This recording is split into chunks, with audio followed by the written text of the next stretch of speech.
Bonjour chers amis et bienvenue à Communion au quotidien pour ce vendredi 10 juin 2022. Notre méditation ce matin fait suite à celle de ce jeudi où nous avons évoqué des privilèges que Dieu nous accorde parce que nous sommes nés de nouveau, c'est-à-dire parce que nous sommes nés dans la famille de Dieu. La dernière fois, nous nous sommes arrêtés sur l'élection, qui traduit le choix que Dieu fait de ses enfants, qu'il distingue, sanctifie, purifie, bien avant la fondation du monde, jusqu'à les déclarer sans défaut en vue de sa communion avec eux, à la louange de sa gloire. Ce matin, nous considérons la prédestination. Le verset 5 de Éphésiens chapitre 1er nous dit « Il nous a prédestinés dans son amour à être ses enfants d'adoption par Jésus-Christ selon le bon plaisir de sa volonté. » La prédestination, ce mot dérive du grec proorizo, qui signifie marquer à l'avance.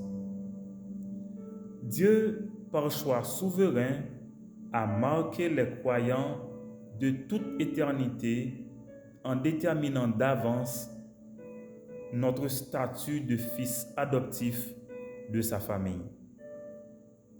La Bible dit dans Romains chapitre 8, versets 29 et 30, « Ceux qu'il a connus d'avance, il les a aussi prédestinés à être semblables à l'image de son Fils, afin qu'il soit le premier d'entre beaucoup de frères.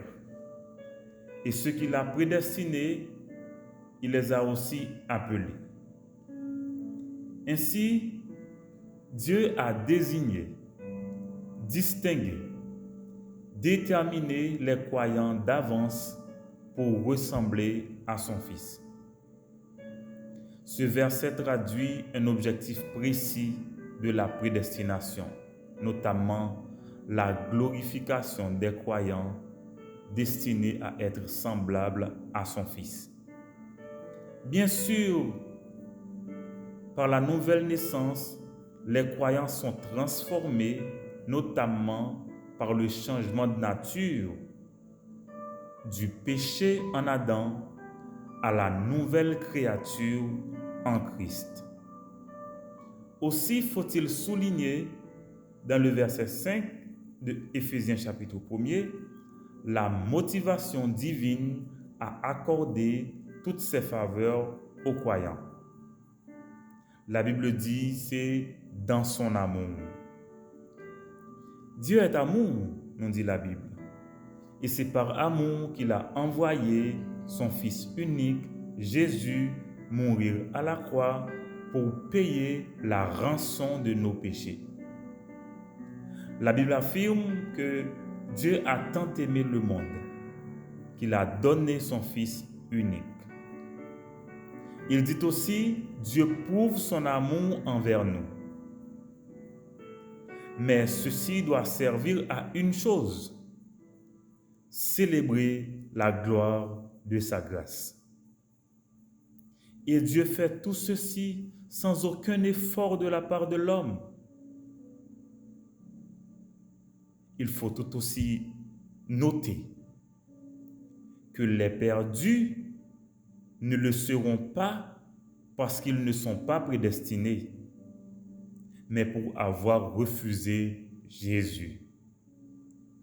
L'homme doit croire en le sacrifice sanglant de la croix pour réaliser que sa place était déjà assignée. Car Dieu l'a prédestiné dans sa préscience, dans sa préconnaissance, parce que le passé, le présent, le futur sont dans sa main. Il faut aussi souligner la souveraineté du Père qui a accordé toutes ces faveurs. La Bible souligne la souveraineté de Dieu à l'encre forte. Donc, à Dieu soit la gloire, l'honneur, la puissance et la magnificence. C'est un motif pour le glorifier. Force et réconfort, joie et encouragement pour évangéliser, sécurité. Nous tirons tout cela de la souveraineté de Dieu. Donc, si Dieu est pour nous, qui sera contre nous? Il est dit aussi que dans toutes ces choses, nous sommes les grands vainqueurs par celui qui nous a aimés. Et la Bible dit que j'ai l'assurance que ni la mort, ni la vie, ni les anges, ni les dominations, ni les choses présentes, ni les choses à venir, ni les puissances, ni la hauteur, ni la profondeur, ni aucune autre créature ne pourra nous séparer de l'amour de Dieu manifesté en Jésus-Christ notre Seigneur. En définitive, Dieu comble le croyant de toutes sortes de grâces, bien avant la fondation du monde. Aujourd'hui, nous pouvons lui faire confiance pour prendre soin de nous. Nous pouvons compter sur lui lors de nos tentations. Il peut faire au-delà de nos demandes, au-delà de nos pensées. Notre responsabilité est de croire, de penser et de demander, car tout est possible à celui qui croit. Penser, c'est rêver. Dieu peut faire au-delà de nos rêves. Prédestinés à la gloire, nous devons travailler à cela. Nous devons entreprendre. Nous devons nous intégrer.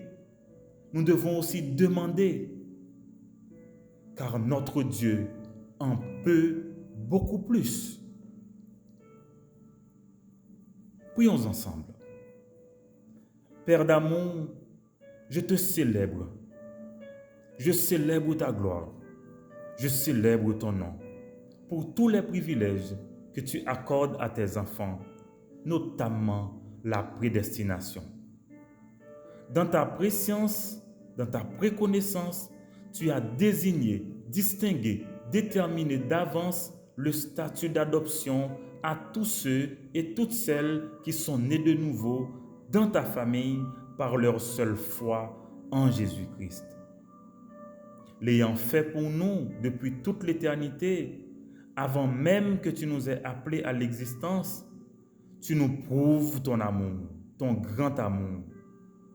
Maintenant, je prie que tu donnes à chaque âme connectée à notre service de réaliser la profondeur de ton amour manifesté en Jésus-Christ, notre Sauveur, et te faire confiance pour le quotidien et aussi pour l'avenir, car tu peux bien faire au-delà de nos rêves, au-delà de nos demandes.